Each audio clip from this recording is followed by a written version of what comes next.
How to remove short, stubborn hairs using the Outback Organics peelable wax.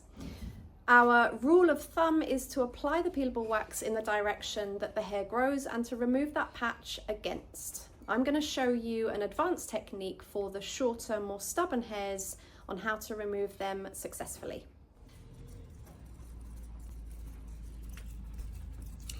So first application, it's always incredibly important to apply your wax in the direction of hair growth.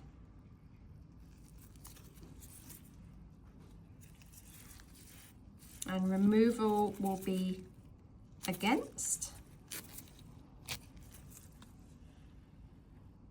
So you can see a couple of the hairs have come out. And an advanced technique for the shorter, more stubborn hairs is to go against that rule, and we're going to apply against the hair growth.